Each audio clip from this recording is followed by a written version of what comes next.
तो प्यारे छात्रों, आप सभी का मेरे YouTube चैनल में बहुत बहुत स्वागत है।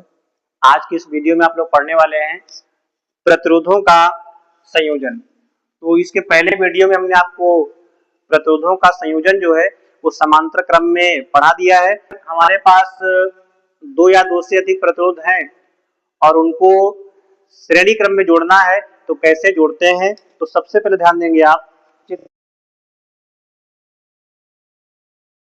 मान लिया मैंने जिसका प्रतिरोध R1 हमारे पास है, तो R1 जुड़ा हुआ है।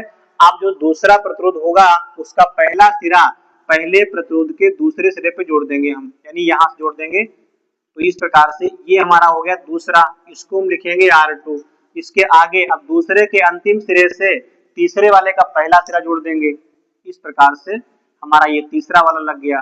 तो R1, R2, R3 तीन प्रतिरोध मेरे पास है और इनको तीनों को मैंने से जोड़ दिया। अब यहां से हम एक बैटरी जोड़ देते हैं।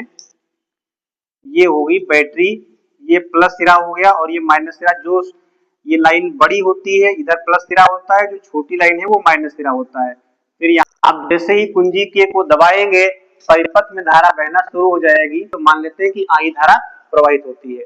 अब जब ये आई धारा प्रवाहित होगी तो चूंकि प्रतिरोध तीनों एक दूसरे के श्रेणी में लगे हुए हैं, एक दूसरे के आगे उसके पीछे लगे हुए हैं, तो जो धारा यहाँ से प्रवाहित होगी सभी प्रतिरोधों में समान धारा प्रवाहित होगी।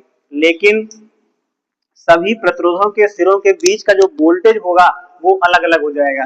बैटरी का वोल्टेज मान लेते हैं V दिया है और यहाँ जो प्रतिरोध R1 के सिरों के बीच में वोल्टेज आपका होगा वो V1 हो जाएगा, और जो V2 में होगा R2 प्रतिरोध के सिरों के बीच का जो वोल्टेज होगा वो V2 मान लेते हैं।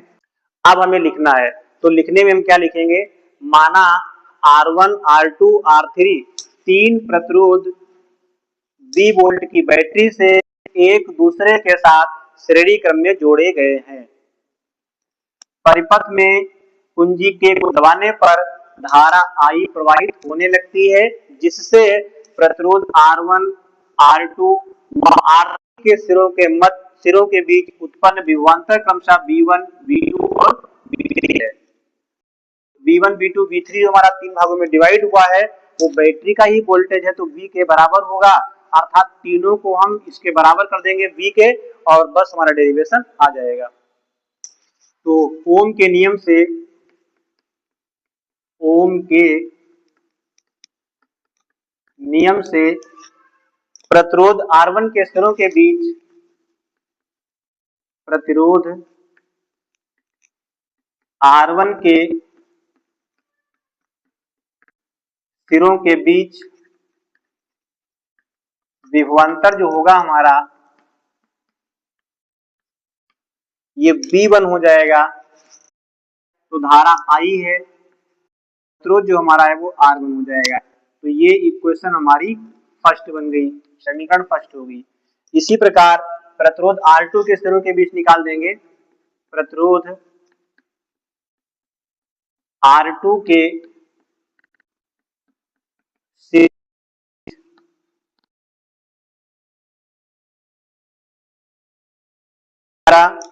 V2 निकलेगा। V2 बराबर इसी फार्मूले के अनुसार V बराबर IR होता है, तो धारा सभी में बराबर है चूंकि, इसलिए I ही रहेगा और प्रतिरोध जो होगा हमारा R2 हो जाएगा। तो V2 बराबर I R2 हो जाएगा। ये क्वेश्चन हमारी ये सेकंड हो गई। पुनः प्रतिरोध R3 के सिरों के बीच विभवांतर, तो ये तीसरा हमारा है V3 और V3 बराबर इसी के अनुसार हो जाएगा V बराबर IR के अकॉर्डिंग, तो I हो जाएगा और R3 हो जाएगा। अब तीनों विभवांतर के मान हम निकाल लिए हैं। ये हमारा इक्वेशन है तीसरा, समीकरण 3 हो गई। अब पुनः मान लेते हैं, माना पूरे परिपथ का तुल्य प्रतिरोध कैपिटल R है।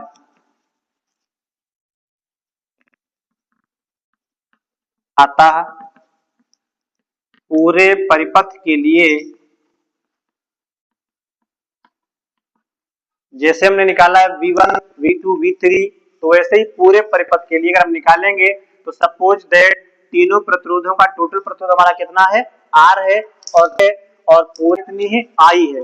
तो इसलिए पूरे परिपथ का जो विभवांतर बनेगा हमारा, तो वो कितना हो जाएगा, V बराबर I इंटू R। ये हमारी क्वेश्चन नंबर हो जाएगी 4। अब समीकरण 1, 2, 3, क्योंकि हमको निकालना है, टोटल निकालना है रेजिस्टेंस, तो इसलिए समीकरण 1, 2 और 3 को हम जोड़ देंगे। समीकरण 1, 2 व 3 को जोड़ने पर, जब तीनों समीकरणों को जोड़ेंगे तो लेफ्ट साइड में लेफ्ट साइड जोड़ देंगे और राइट में राइट जोड़ देंगे। तो ध्यान देंगे, बाएं पक्ष में बायां पक्ष अर्थात V1 plus V2 plus V3 हो जाएगा, प्लस V2 प्लस V3 बराबर दाएं पक्ष में IR1, IR2, IR3, तो IR1 plus IR2 plus IR3। अब यहाँ पे जो V1 plus V2 plus V3 हमारा है, तो ये V1 plus V2 plus V3 total विभवांतर आपका है, तो उसको हम V लिख सकते हैं। तो ये टोटल जब जोड़ेंगे तो हमारा हो जाएगा V बराबर I और I तीनों में है, इसलिए I हो गया कॉमन हमारा।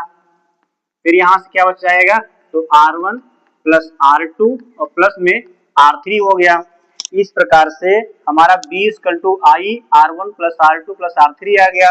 अब इक्वेशन जो हमारी 4 दी गई है, इक्वेशन 4 में B बराबर IR है, तो 4 से B का मान यहाँ रख देंगे हम, I R बराबर, इसमें हमारा I है और यहाँ पे लिखा है R1 प्लस R2 R3, हमारा ये वाला I कैंसिल हो जाएगा। तो अब मेरे पास कितना बच गया, R बराबर R1 plus R2 plus R3।